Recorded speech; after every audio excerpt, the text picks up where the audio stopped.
अस्सलाम वालेकुम। आज मेरे पास वन प्लस 8 प्रो है, जिसका आईएमई नंबर रिपेयर करने का तरीक़ाकार मैं अपनी इस वीडियो में बताऊंगा। सबसे पहले ज़रूरी है कि आपके फ़ोन का सॉफ्टवेयर वर्जन एंड्रॉयड 11 होना चाहिए। अगर तो 13 पे है तो डाउनग्रेड करने का तरीक़ाकार मैंने वीडियो एक और बना रखी है, जिसका लिंक डिस्क्रिप्शन में मैं प्रोवाइड कर दूँगा। आपने सबसे पहले इसको डाउनग्रेड कर लेना है। तो आपने कोड डायल करना है डायल पैड पे *8011#, जिससे फ़ोन का डाइग मोड ऑन हो जाएगा। अब फ़ोन को कंप्यूटर के साथ आपने कनेक्ट करना है, और कनेक्ट करने के बाद हम कंप्यूटर की स्क्रीन पे चलते हैं, और कंप्यूटर की स्क्रीन पे हमने अब ओपन कर लेना है UMT अल्टीमेट मल्टी टूल, यानी कि UMT का जो मल्टी टूल है उसको ओपन कर लेना है। और यहाँ पे हम वन प्लस सेक्शन में जाने से पहले मैं आपको एक और चीज़ बता देता हूँ कि आपने ड्राइवर्स कैसे इंस्टॉल करने हैं।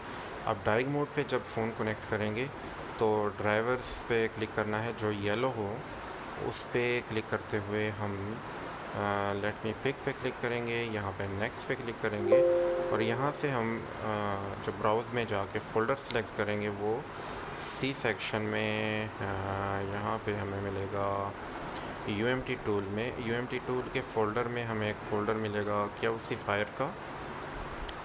यहाँ पे ड्राइवर्स और फिर विंडोज़ 7 का फ़ोल्डर ओपन करके ओपन पे क्लिक कर देना है। अब यहाँ से जैसे कि आप मुझे फॉलो करते जाइएगा, जो ड्राइवर्स मैं सिलेक्ट करूँगा, यहाँ पे हम डाइग मोड के ड्राइवर सेलेक्ट करेंगे और नेक्स्ट पे क्लिक कर देंगे। ये ड्राइवर इंस्टॉलेशन कुछ मिनट लेगा और उसके बाद ये इंस्टॉल हो जाएंगे। तो आपने यहाँ पे मैंने फ़ोन कनेक्ट किया है। यहाँ पे डिवाइस मैनेजर में मुझे दो ड्राइवर्स पे येलो मार्क नज़र आ रहा था। तो फर्स्ट पे मैंने ट्राई किया, तो फर्स्ट पे ट्राई करने के बाद चेक करूँगा कि आया रीड इन्फो ले रहा है। ये मैंने अभी एक ड्राइवर्स का पोर्ट इंस्टॉल कर लिया है, कॉम पोर्ट 17 है।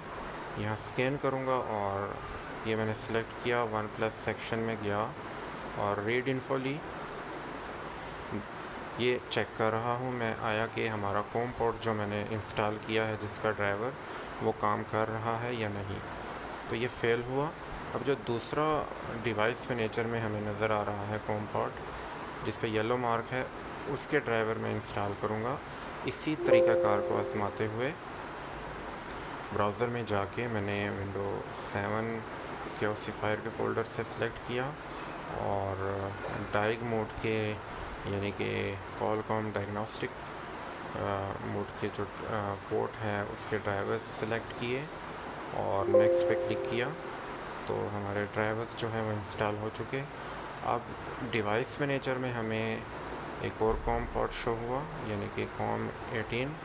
अब 18 को सिलेक्ट किया, अब रीड इन्फो लूँगा।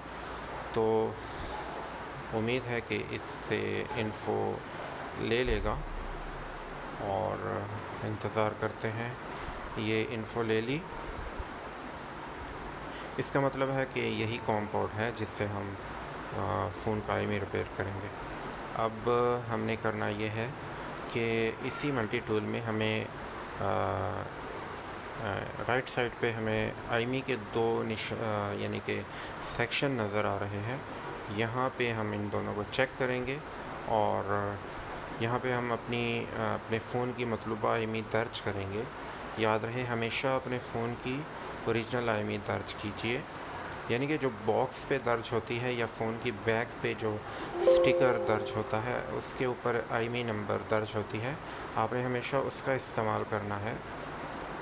बहुत से ममालिक में यानी कि इंडिया, पाकिस्तान के कवानीन के मुताबिक आईएमई चेंज करना यानी कि अपने फ़ोन को कोई दूसरी आईएमई लगाना गैर कानूनी अमल है।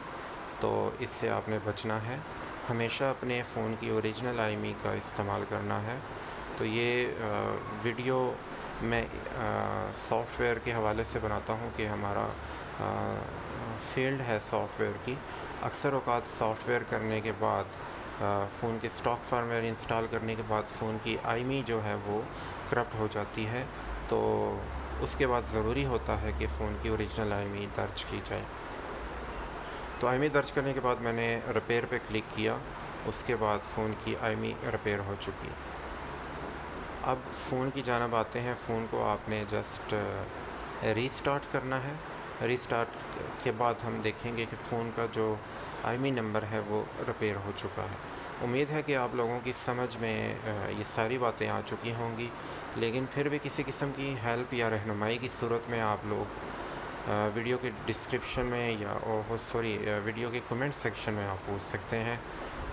मैं इंशाल्लाह भरपूर कोशिश करूँगा आप लोगों की रहनुमाई और मदद की। तो दुआ में याद रखिएगा और चैनल को ज़रूर सब्सक्राइब कीजिएगा और वीडियो को भी लाइक करना मत भूलिएगा। तो इंशाल्लाह किसी दूसरी वीडियो में फिर मुलाकात होगी। तब तक के लिए इजाज़त दीजिए। अल्लाह हाफ़िज़।